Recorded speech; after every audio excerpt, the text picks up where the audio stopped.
Hoje o vídeo vai ser mostrando alguns livros que eu comprei. Eu fiz um estrago, mas eu acho que eu mereço, porque eu passei muito tempo sem comprar livros, sem comprar nada pra mim, enfim. Então eu acho que eu mereci, eu tava realmente esperando por esse momento na minha vida. E eu tava já planejando visitar alguns sebos e comprar alguns livros. E eu fiz uma lista até grande, assim. E a grande maioria dos livros que eu tinha na lista foram de recomendações. E, enfim, e eu dei uma certa prioridade, assim, para livros de não ficção. E eu tentei também comprar livros de crônicas e tal, mas eu não achei alguns títulos que eu estava procurando. Eu vou, assim, em ordem de compra, vou mostrar os livros em ordem de compra. Eu tinha visto num canal, alguém mostrou, assim, um box do Senhor dos Anéis, que eu achei muito bonito, mas eu achava que nem tinha mais, não existia mais, enfim, não dei tanta bola. Até que a editora patrocinou um vídeo, sei lá, enfim, no Instagram. E, e aí eu vi que tava na promoção, e assim, uma promoção muito boa mesmo, porque tava muito barato, né? E ainda consegui um desconto por ser primeira a comprar na editora. Eu não li ainda, né? Eu vou ler, mas enfim. E é esse o box. É da editora HarperCollins.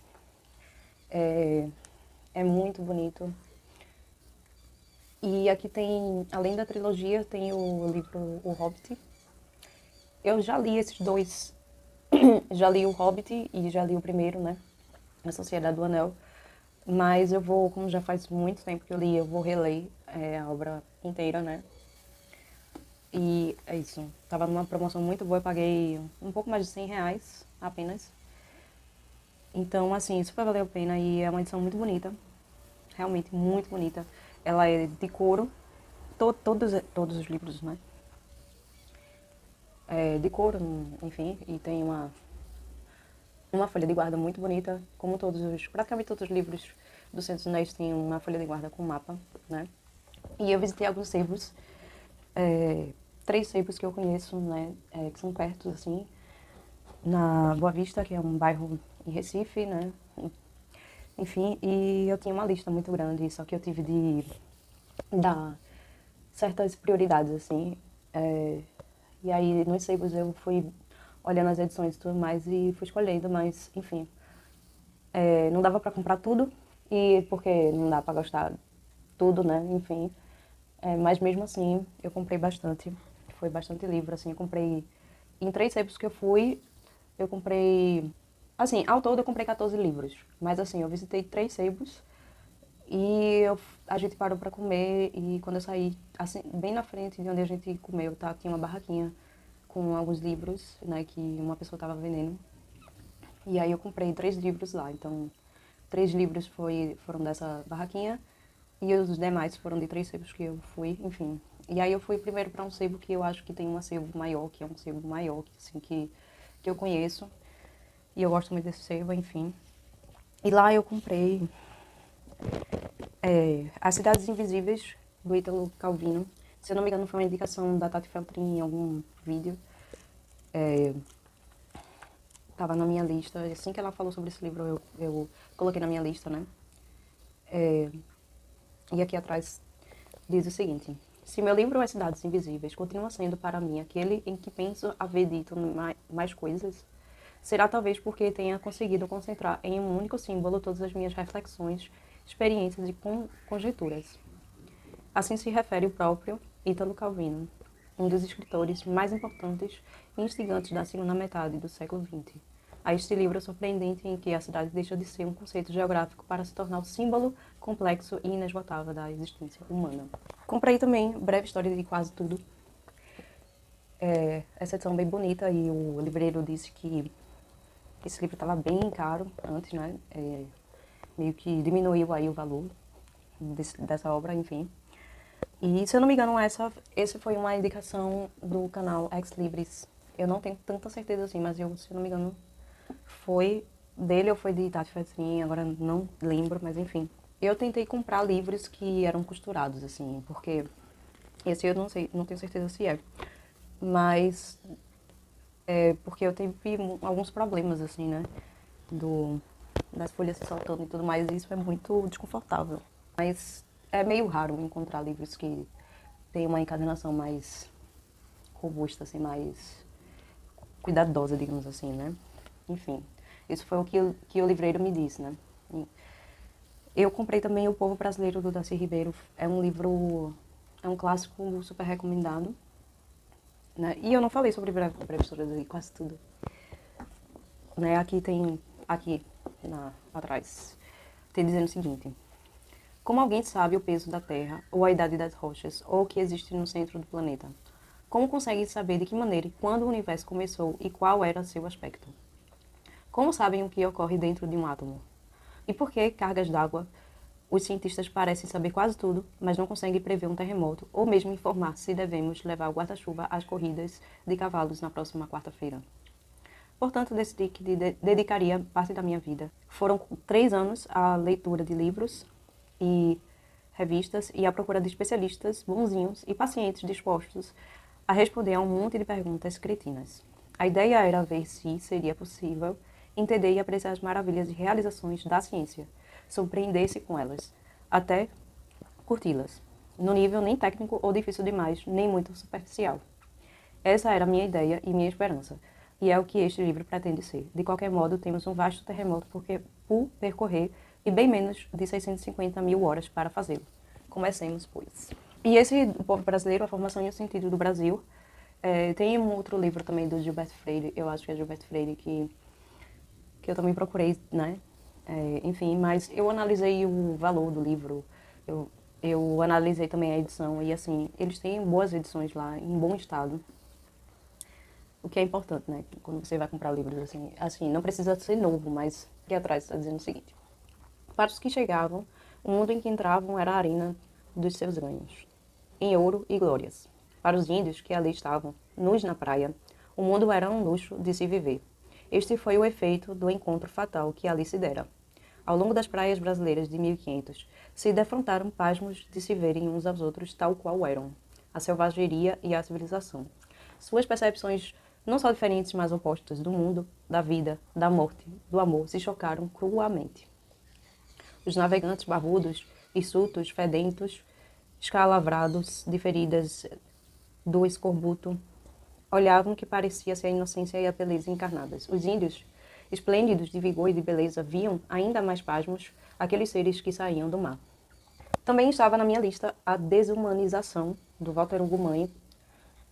Eu esqueci quem foi que falou sobre esse livro em algum vídeo. Se eu lembrar, eu vou deixar na descrição, tudo, enfim. Aqui atrás diz o seguinte: na paisagem gélida da Islândia, a menina Hala, de apenas 11 anos de idade, busca compreender os sentimentos que surgem com o falecimento de sua irmã, Sigridor. Vivendo a divisão permanente das crianças espelhos, Hala nos guia por impressões de transitoriedade e perda a partir do seu ponto de vista infantil e, por isso mesmo, cheio de uma simplicidade profundamente poética. O sofrimento do luto, a solidão e a violenta frieza da mãe se mistura com a paisagem inóspita da Terra do Gelo, e somados à narração lírica e melancólica de Walter Hugo Mãe, em que o desamparo dos personagens é superado por uma compreensão sublime e bela de sua condição, transformam esta obra em um primor da literatura contemporânea. E eu comprei nesse primeiro sebo que eu fui, que foi o sebo Progresso. Eu vou deixar linkado também o vídeo sobre, assim, mostrando os sebos, né, que eu visitei e tudo mais. Eu comprei também, estava na minha lista, porque eu gosto desse autor. Eu li um conto dele e eu gostei muito e achei, assim, com certeza querendo ler mais obras desse autor, que é Nikolai Gogol. E esse é Almas Mortas. E esse livro também foi indicação de outra pessoa, mas, assim, o autor, eu já conheci o autor, então, enfim. E esse livro, ele é um pouco mais antigo, dá pra perceber, assim, a folha é boa, apesar de antiga, né? É uma edição realmente antiga. E esse é um livro encadernado, é costurado, ele é bem... Enfim, tem uma fonte de livros antigos, assim, que eu gosto muito, né? Não se usa mais essa fonte, nem sei qual é, mas, assim, essa é praticamente a fonte dos livros mais antigos, digamos assim. E foram esses os livros que eu li ó, que eu comprei na Livraria Progresso. Tiveram esses daqui que eu comprei na Livraria Pereira. Eu tava procurando por outros livros, mas eu não achei lá. Só que eu achei essas edições encadernadas, em capa dura. E eu sei que são clássicos, então vale a pena mesmo, porque, assim, não estavam na minha lista, né, de prioridades, digamos assim. Mas são clássicos e eu gosto de ler clássicos. Então eu achei que seria uma boa oportunidade de comprar esses livros lá, por causa da encadernação, da edição e tudo mais. E eu comprei esse, Madame Bovary, do Flaubert. Flaubert, sei lá, não sei como é que se pronuncia. Dá pra ver que é um pouco mais recente e tudo mais, mas retrô, né? Comprei os contos de Chekhov. Enfim, é do mesmo encadenador. É a mesma... a mesma folha de guarda, inclusive. Eu não sei se foi a Suzano que fez, mas enfim. E A Volta ao Mundo em 80 Dias, do Jules Verne, que também é um clássico. A Tati Feltrin também falou sobre esse livro em algum vídeo e ela recomendou também. Então, são edições muito bonitas, né? E eu gosto de ler livros, assim, pocket, né? Nesse estilo, assim, pequeno mesmo. Então, eu comprei esses na Livraria Pereira. E eu comprei... fui em outra... em outro sebo, que eu não lembro agora o nome, mas é um sebo que eu visitava com mais frequência, porque era na parada de ônibus, que eu pegava um ônibus pra voltar pra casa. Então, assim, esse sebo ficava na frente dessa parada de ônibus, então eu ia com muita frequência pra lá e comprava alguns livros. Não tantos, assim, mas enfim. Inclusive, depois de tantos anos, o livreiro me reconheceu, o meu rosto e tudo mais. E é isso. Então eu comprei. Eu acho que esse aqui eu comprei lá também, mas não tô lembrada agora. Eu acho que foi nesse sebo, que foi esse aqui do Albert Camus. Albert Camus. Eu acho que é assim se pronuncia, não sei, me desculpe aí, eu sou muito. Enfim. O Mito de Sísifo. E inclui estudo sobre Franz Kafka. Achei interessante essa capa. E esse livro também foi uma indicação de algum canal que, infelizmente, não estou lembrando agora. A Arte do Romance, do Milan Kundera. Eu procurei alguns livros que falam sobre literatura, arte de pensar, enfim. Procurei alguns livros que falam sobre a escrita, enfim, eu me interesso, né, por esse tipo de assunto. Inclusive, por exemplo, Stephen King, ele escreveu um livro sobre a escrita, e eu nunca li nenhum livro do Stephen King. Né? Eu já assisti filmes baseados nos livros dele, mas eu nunca li nenhum livro do Stephen King. E A Arte do Romance do Milan Kundera tem um outro livro do Milan Kundera que é A Insustentável Leveza do Sei, que eu queria muito ler, eu ainda não li. E tem, inclusive, uma obra, né, cinematográfica sobre esse livro. E tem também A Arte Poética do Aristóteles. Não estava na minha lista, na verdade, esse livro aqui, mas vou introduzir isso aqui. O Mito de Sísifo. Em O Mito de Sísifo, Camus formulou ideias sobre a gratuidade da existência, o confronto entre a opacidade das coisas e nosso apetite de clareza, sobre o divórcio entre o homem e sua vida, entre o ator e seu cenário.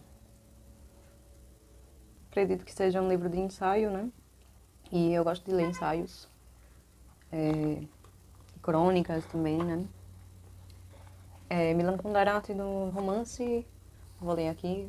Primeiro livro de não ficção do autor de A Insustentável Leveza do Ser, e também o primeiro que Kundera escreveu diretamente em francês. A Arte do Romance é a confissão nascida da experiência prática do romancista.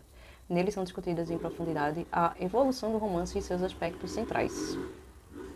De Cervantes a Proust, passando por Hermann Broch, eu acho que é Broch ou Broch, não, e Kafka, pelo olhar subjetivo de um artífice que vê ameaçada a continuidade de seu trabalho. Escrito ainda sob o forte impacto da crítica francesa da época do Nouveau Roman,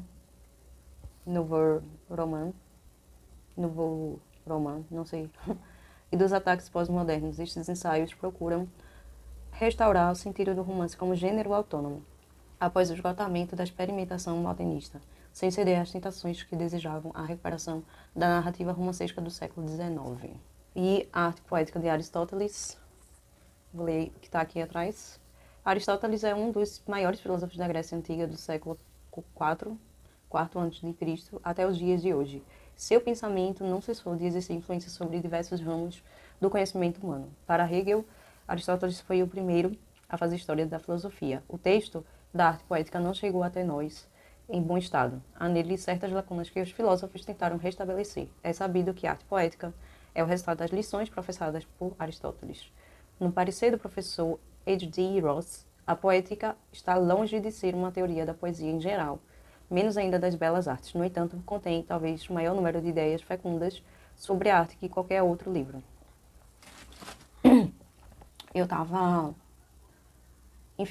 Eu fui comer e assim que eu saí de lá, eu dei de cara com a barra que tinha uma estante de livros. E eu parei para dar uma olhada nos livros que tinha, e tinha muito livro de filosofia e tinha, entre outros, livros de romance também.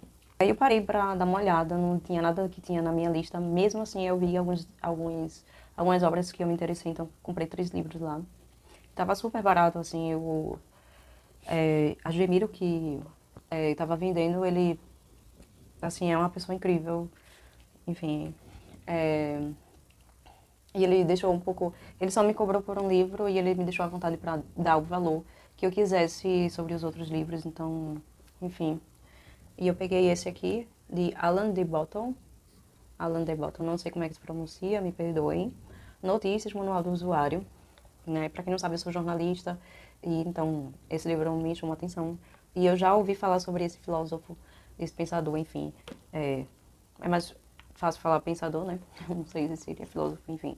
Mas eu já tinha ouvido falar, e ele me cobrou apenas por esse livro aqui, os outros ele disse, você dá seu valor, e é isso. E aqui atrás está dizendo o seguinte: embora muito se fale sobre educação, as sociedades modernas se esquecem de examinar aquele que é, de longe, o mais influente meio de educar as populações. Não importa o que aconteça nas salas de aula, a mais poderosa e constante forma da educação ocorre nas ondas de rádio e em nossas telas. Ficamos encapsulados nos bancos escolares durante os primeiros anos de vida, mas a verdade é que passamos o resto da nossa existência sob a tutela de agências de notícias que exercem sobre nós uma influência infinitamente maior do que qualquer instituição acadêmica seria capaz. Uma vez concluída a educação formal, o noticiário é quem passa a nos ensinar. E a edição é bem bonita, é um livro bem produzido. Desde cara também eu sou louca com encadernações bem produzidas, enfim. E essa é Mulheres Apaixonadas, do D.H. Lawrence. D.H. Lawrence, eu acho que é assim que se pronuncia, enfim. Da Abril, eu acho que tem umas edições da Abril que realmente, antigamente, né? Não hoje em dia. Mas olha só essa folha de guarda, gente. Muito legal. E também a fonte que eu gosto, essas fontes antigas que a grande maioria dos livros antigamente eram apenas nessa fonte, então eu gosto muito dessa fonte. Me dá um gosto de ler, não sei porquê. E O Vingador, do Frederick Forsyth. Eu acho que é assim, eu não sei se eu estou pronunciando nada correto, mas enfim. Frederick Forsyth, não sei. E eu sou uma fã dele, desse autor, da escrita desse autor, na verdade, porque eu só li um livro dele, que foi O Dia do Chacal, e eu amei, assim, é um livro super bem escrito. A trama, ela é super bem escrita e, assim, é muito gostoso de ler, né? Eu não tinha colocado, assim, livros de ficção, romance, enfim, na minha lista. Quer dizer, coloquei, né? Mas a maioria eram de ensaios, de crônicas e livros de não ficção em geral. Mas, assim, não vou ignorar que tem livros que tem romances que eu acho que vale super a pena ler. E eu acho que os clássicos são os melhores, assim, para ler. Não quero perder muito tempo com outros assim, que não são clássicos. Mas, enfim, e esse autor é um autor clássico, né? Toda vez que eu vejo um livro dele, fico muito tentada a comprar. Eu vou ler o que está aqui atrás. Um jovem americano, voluntário de uma ONG, na guerra da Bósnia, é brutalmente assassinado. Seu avô, um milionário canadense, herói da Segunda Guerra, não se conforma. Só a vingança levará paz ao seu coração, mas ele não quer a morte do assassino do garoto. Quer que ele seja julgado e condenado nos Estados Unidos. Para descobrir a identidade desse homem e levá-lo para a América, ele contrata os serviços do Vingador, um mercenário veterano do Vietnã, especializado em localizar pessoas que não querem ser encontradas. As investigações desse homem misterioso levam a descobertas inesperadas, até mesmo a conexões com terroristas que pretendem abalar a paz mundial. O Vingador é um dos melhores romances de Frederick Forsyth em muitos anos. Um thriller que já conquistou leitores em inúmeros... Enfim. Então é isso. Esses 3 eu comprei na barraquinha da Boa Vista e caiu tudo. E é isso. Foram muitos livros. Foram 14 livros mais um box do Senhor dos Anéis, né? O Hobbit e a trilogia do Senhor dos Anéis. E eu tô feliz, né? Por esses livros, assim, por ter comprado esses livros foi uma realização pra mim. Eu não faço isso há muito tempo, assim, às vezes eu comprava um livro ou outro, assim, pela oportunidade de encontrar alguma obra que eu queria. Mas, enfim, essa é a primeira vez que eu compro tantos livros, assim, de uma vez, assim, né? E não me arrependo. Eu acho que valeu cada centavo do meu dinheiro. Vou deixar o link também dos takes que eu fiz dos sebos na descrição. Enfim, eu vou deixar todos os links, né, embaixo. Para quem for daqui, né, de Recife e Olinda, né, porque Olinda não tem uma escassez assim de livrarias e sebos em geral. Eu acho que nem sebo existe em Olinda, não sei, sinceramente.